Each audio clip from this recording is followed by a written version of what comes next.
بسم اللہ الرحمن الرحیم نحمدہ و نصلی علی رسولہ الکریم۔ احباب، امید ہے کہ آپ سب خیریت سے ہوں گے۔ آج انشاءاللہ العزیز ہم قواعد فقیہ کورس کا سبق نمبر 2 پڑھیں گے، اور میں نے آپ کو دن کو اصول کرخی کے نام سے ایک کتاب بھیجی تھی، اور ہم نے اس کورس کے اندر اسی کتاب کو پڑھنا ہے۔ تو اس کتاب کو شروع کرنے سے پہلے اصول کرخی کا مختصراً تعارف ہم پڑھ لیتے ہیں کہ دیکھیں، قواعد کلیہ کا قدیم ترین جو مجموعہ ہم تک پہنچا ہے وہ امام کرخی علیہ رحمہ کا یہ رسالہ اصول کرخی ہے۔ امام صاحب کا پورا نام ابو الحسن عبید اللہ بن الحسین ہے۔ یہ بغداد کے محلہ کرخ کے رہنے والے تھے، اسی نسبت سے ان کو کرخی کہا جاتا ہے۔ اور امام کرخی علیہ رحمہ 260 ہجری میں پیدا ہوئے اور 340 ہجری میں انہوں نے وفات پائی۔ اور امام کرخی علیہ رحمہ کبار ائمہ محدثین کے ہم عصر ہیں، مثلا امام ابن ماجہ اور امام ابو داؤد اور امام ابو عیسیٰ ترمذی علیہ رحمہ اور امام ابو حاتم رازی علیہ رحمہ اور امام دارمی علیہ رحمہ اور امام بزار رحمہ اللہ، اور اسی طریقے سے اللہ آپ کا بھلا کرے امام نسائی علیہ رحمہ، یہ مشہور محدثین کے عام عصر ہیں۔ اور اسی طریقے سے فقہا میں سے امام ابو جعفر الطحاوی اور امام داؤد ظہری علیہ رحمہ کے ہم عصر میں سے ہیں۔ امام کرخی علیہ رحمہ نے اپنے اس رسالے کے اندر 39 ایسے اصول اور کلیات بیان کیے ہیں جو ان کی رائے میں فقہ حنفی کی بنیاد ہیں۔ امام کرخی علیہ رحمہ کے ان اصولوں کا جب بغور مطالعہ کیا جاتا ہے تو پتہ چلتا ہے کہ ان میں قواعد و ضوابط اور اصول و کلیات سب شامل ہیں۔ ان میں کچھ اصول تو ایسے عمومی کلیات کی حیثیت رکھتے ہیں جو فقہ اسلامی کا مجموعی سرمایہ قرار دیے جا سکتے ہیں، اور کچھ اصول ایسے ہیں جو محض حنفی طرز استدلال اور اسلوب اجتہاد کے مطابق فقہی مسائل کا حل معلوم کرنے اور فقہی احکام کی علت کا پتہ چلانے میں ہی کارآمد ہو سکتے ہیں۔ امام کرخی علیہ رحمہ کی اس مختصر تشریح کے بعد اب ہم، کیونکہ امام کرخی علیہ رحمہ کے ان اصولوں کے تحت کچھ مثالیں بھی لکھی ہوئی ہیں، اور وہ مثالیں امام کرخی علیہ رحمہ نے نہیں لکھیں بلکہ وہ نامور حنفی فقیہ امام نجم الدین ابو الحفظ عمر النصفی علیہ رحمہ نے لکھی ہیں۔ اور یہ امام یہ بھی ایک فقیہ ہیں، گزرے ہیں، اور انہوں نے ہر قاعدے کے تحت ایک مثال اور چند صورتوں میں انہوں نے ایک سے زائد مثالیں لکھی ہیں۔ تو آئیے ذرا ہم اپنے ان قواعد کو شروع کرتے ہیں، اپنا سبق شروع کرتے ہیں۔ سب سے پہلا قاعدہ الاصل انما ثبت بالیقین لا یزول بالشک، جو چیز یقین سے ثابت ہو وہ شک سے زائل نہیں ہوتی۔ اس کا عام فہم ترجمہ تو یہ ہے کہ جو چیز ثابت بالیقین ہو وہ شک سے زائل نہیں ہوتی، یعنی شک کی وجہ سے یقین کبھی ختم نہیں ہوتا۔ امام نسبی علیہ رحمہ نے اس کے تحت جو مثال لے کر آئے ہیں وہ بالکل آسان ہے۔ وہ مثال یہ ہے کہ جس شخص کو وضو کا یقین ہو اور حدث میں شک ہو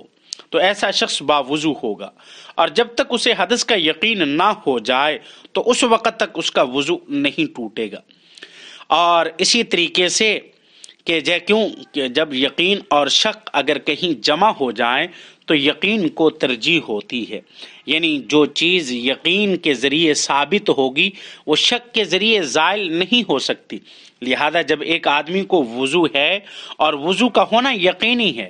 اور وضو کا نہ ہونا یا وضو کا ٹوٹ جانا یہ شک والا امر ہے، تو یہ وہ حدث جس کا اسے شک ہے اس کی وجہ سے وہ اس کا وضو نہیں ٹوٹے گا، کیونکہ وہ ایک یقینی امر ہے۔ اور اسی طریقے سے اگر کسی آدمی کو حدث میں یقین ہو اور وضو میں شک ہو تو یہ حدث یقینی ہوگا، وضو کے شک کی وجہ سے وضو باقی نہیں رہے گا۔ امام نسبی علیہ رحمہ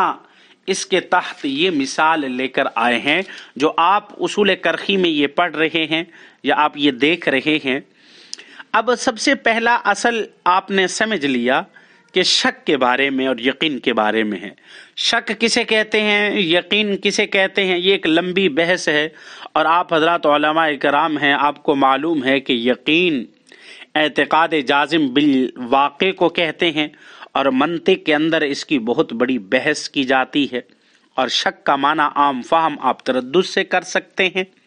اب سوال یہ کہ ہم اس اصول کے تحت کون سی مثالیں لا سکتے ہیں۔ میں ایک دو مثال ذکر کر دوں گا، باقی آپ حضرات نے خود تلاش کرنی ہے،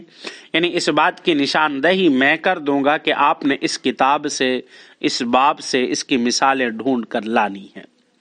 یہ پہلا قاعدہ ہے، اس کے تحت ایک اور مثال بھی عام طور پر ذکر کی جاتی ہے۔ مثال کے طور پر جامع الفصول کے اندر یہ ہے، مثلا اگر کسی کو یہ بات معلوم ہو کہ فلاں آدمی کے 1000 روپے دینے ہیں، اب وہ آدمی جب اس کو گواہی دینی پڑے تو گواہی دیتے وقت شک میں پڑ جائے کہ پتہ نہیں، ممکن ہے کہ مقروض نے 1000 روپے ادا کر دیے ہوں، اور یہ بھی ممکن ہے کہ قرض لینے والے نے معاف کر دیا ہو، تو اس کو ایفا یا ابرا میں شک ہو جاتا ہے۔ تو جو یقینی بات ہے وہ ہے کہ 1000 روپے کا ہونا اس کو پہلے سے علم تھا، تو یہ یقینی بات شک کی وجہ سے ختم نہیں ہوگی، اور یہ شخص 1000 روپے کی گواہی دے گا۔ دوسری مثال میں ذکر کر دیتا ہوں کہ ایک آدمی کوئی چیز خریدتا ہے، پھر اس میں عیب کا دعویٰ کر دیتا ہے۔ مشتری جو ہے وہ مبیع میں عیب کا دعویٰ کرتا ہے، اب اس کے بعد بائع کو شک ہو جاتا ہے، پتہ نہیں کہ اس میں عیب پہلے سے تھا یا بعد میں ہوا ہے، شک ہو جاتا ہے، اور چونکہ جو چیز بیچی جاتی ہے وہ سالم عن العیوب ہوتی ہے، اس لیے یہ یقینی امر ہے کہ اس چیز کا عیوب سے پاک ہونا یقینی امر ہے، لہذا شک کی وجہ سے زائل نہیں ہوگا، الا یہ کہ مشتری جو اس کے خلاف کوئی دلیل لے کر آئے تو پھر وہ ایک الگ چیز ہے۔ تو ایک مثال تو علامہ نسبی علیہ رحمہ نے دی، اور دو مثالیں میں نے آپ کو ذکر کر دی ہیں۔ آپ اس طریقے سے کتاب و طہارت سے مثال لے کر آ سکتے ہیں، اور اسی طریقے سے آپ اس کو کتاب الصلاۃ سے بھی مثالیں اس کی دیکھ سکتے ہیں، اور اسی طریقے سے آپ کتاب الدعوہ سے بھی مثالیں ذکر کر سکتے ہیں، کتاب الحدود سے بھی ذکر کر سکتے ہیں۔ کم از کم ہر ساتھی ایک ضابطے کے ساتھ دو مثالیں ان کے لیے ذکر کرنا ضروری ہے۔ تمام ساتھی اس ضابطے کے تحت دو مثالیں ضرور اپنے ہوم ورک کے اندر ضرور کر کے آئیں۔ اب آگے دوسرا قاعدہ الاصل ان الظاہر يدفع الاستحقاق ولا يوجب الاستحقاق۔ ظاہری حالت کسی استحقاق کو دور تو کرتی ہے لیکن استحقاق کو واجب نہیں کرتی۔ ظاہری حالت یعنی آپ یوں کہہ سکتے ہیں کہ ظاہری حالت جو ظاہر ہوتا ہے وہ دافع استحقاق ہوتا ہے، موجب استحقاق نہیں ہوتا، یعنی اس کی وجہ سے کسی چیز کے اندر کسی چیز کا استحقاق واجب نہیں ہوتا۔ اب علامہ نسبی علیہ رحمہ جو مثال لائے ہیں، عام طور پر جتنے بھی قواعد فقہیہ کی کتابیں ہیں، خواہ وہ علامہ بغدادی علیہ رحمہ نے لکھی ہیں یا قواعد فقہیہ للزرقانی علیہ رحمہ ہیں، اسی طریقے سے جامع الفصول ہے، یا اسی طریقے سے علامہ عمیم الاحسان علیہ رحمہ لے کر آئے ہیں، تو انہوں نے جو مثال ذکر کی ہے میں اسی مثال کی وضاحت کروں گا، البتہ آپ کو نشاندہی کر دوں گا کہ آپ کی رہنمائی کر دوں گا کہ آپ نے کس باب سے مثالیں لے کر آنی ہیں۔ علامہ نسبی علیہ رحمہ نے یہ مثال ذکر کی ہے کہ اگر کوئی شخص کسی کے مکان پر قابض ہے اور دوسرا شخص آ کر کہتا ہے کہ یہ مکان میرا ہے، تو قبضہ ظاہری استحقاق مدعی کے لیے دافع ہوگا۔ ظاہر ہے کہ جب ایک آدمی مکان پر قابض ہے، اس کا جو قبضہ ہے، تو اس کو اس بات کی رعایت دیتا ہے، یہ اس کو اس بات کا حق دیتا ہے جو مدعی ہے اس کے دعوے کو نہ سنا جائے، اور مدعی کے حق میں اس وقت تک فیصلہ نہیں کیا جائے گا جب تک وہ گواہ نہ پیش کر دے۔ اس لیے ظاہری حالت جو ہے وہ اس کے استحقاق کو ثابت کرتا ہے اور اس کی وجہ سے کسی دوسرے کے استحقاق کو دور کرتا ہے، لیکن یہ ظاہری حالت لا یوجب الاستحقاق، استحقاق کو واجب نہیں کرتی، استحقاق کو ثابت نہیں کرتی۔ اب استحقاق کو کیسے ثابت نہیں کرتی، استحقاق کو کیسے واجب نہیں کرتی، اب اس کو ذرا سمجھ لیجئے۔ مثال کے طور پر زید نے عمر کے پاس دعویٰ کیا کہ عامر کے قبضے میں جو مکان ہے یہ میرا ہے، اور عامر اس دعوے کا انکار کرتا ہے کہ نہیں یہ جو گھر ہے یہ میرا ہے، تو عامر کا بظاہر گھر پر قبضہ ہونا یا عامر کی اس بات کی رعایت دیتا ہے کہ اس وجہ سے اس کو رعایت ملنی چاہیے کہ مدعی کی بات کو نہ سنا جائے کیونکہ اس کا قبضہ ہے اور قبضہ والا مضبوط ہوتا ہے، لیکن قبضے کی وجہ سے استحقاق واجب نہیں ہوتا۔ کیسے نہیں ہوتا اس کو ذرا سمجھیے۔ مثال کے طور پر عامر کے گھر کے قریب ہی کوئی دوسرا گھر فروخت ہو رہا ہے، اور عامر جو کہ اس گھر پر شفا کرنا چاہتا ہے، اس وجہ سے کیونکہ جس گھر میں عامر خود ہے کہ اس کے گھر کے قریب ہی دوسرا گھر بک رہا ہے اور یہ اس گھر کا پڑوسی ہے، تو پڑوسی ہونے کی وجہ سے مجھے یہ حق ہے کہ میں اس پر شفا کروں۔ عامر کے قریب بکر کا گھر ہے اور بکر جو ہے وہ بکر کے گھر پر عامر بکر کے گھر پر شفا کرنا چاہتا ہے، اور وہ یہ چاہتا ہے کہ بکر کا گھر میرے گھر کے قریب ہے اور میں اس کا پڑوسی ہوں، اور پڑوسی ہونے کی وجہ سے مجھے شفا کا حق ہے، تو لہٰذا میں اس پر شفا کرتا ہوں۔ لیکن بکر اس بات کا منکر ہے کہ عامر جس گھر میں رہ رہا ہے، جس گھر پر عامر کا قبضہ ہے، وہ گھر عامر کا نہیں ہے، لہذا بکر عامر کی ملکیت کا منکر ہے۔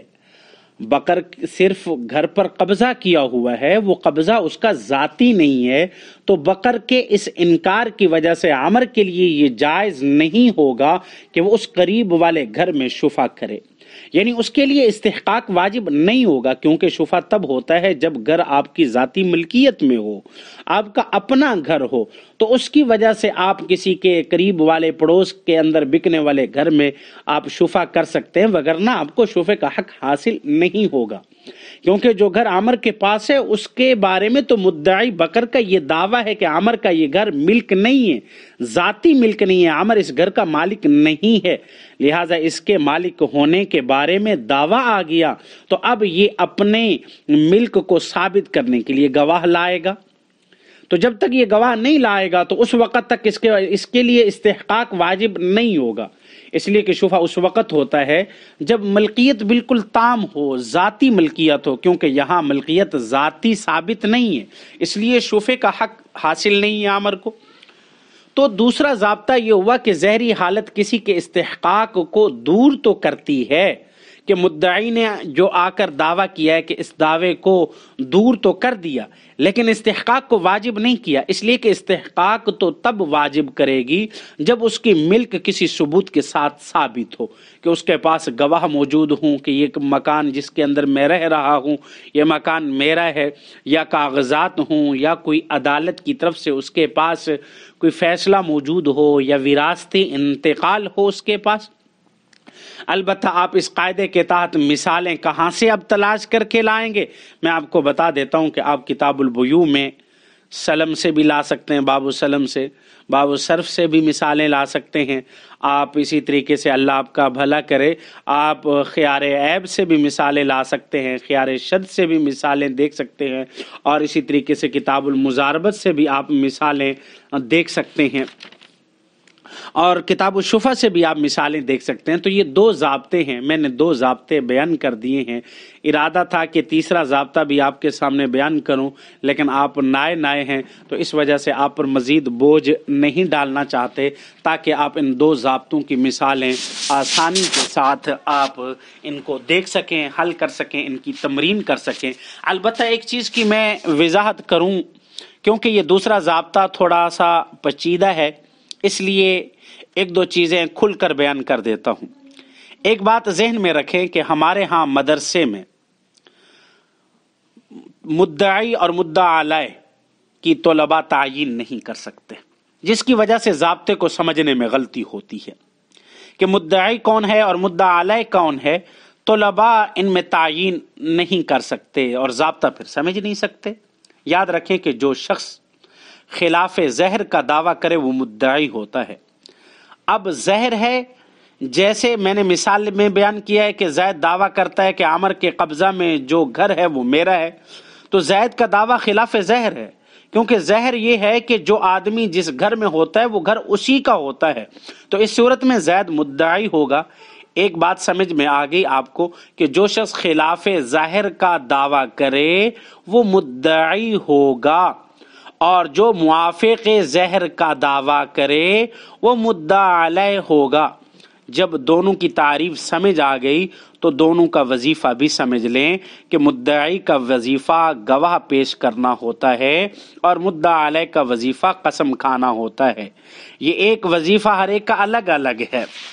یہ مشہور ہے، جیسا کہ ضابطہ مشہور ہے، آپ حضرات علماء ہیں، البینۃ علی المدعی والیمین علی من انکر۔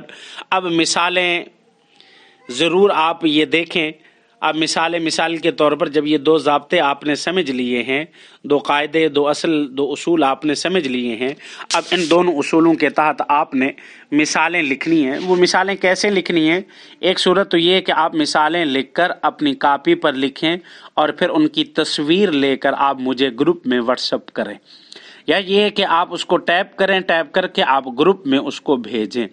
تو یہی آپ کا سبق بھی ہے، یہی آپ کی تخریج بھی ہے، اور یہی آپ کا کورس بھی ہے، اور اسی طریقے سے ہم انشاءاللہ العزیز آگے چلتے رہیں گے۔ اللہ رب العزت ہم سب کا حامی و ناصر ہو۔ جزاک اللہ۔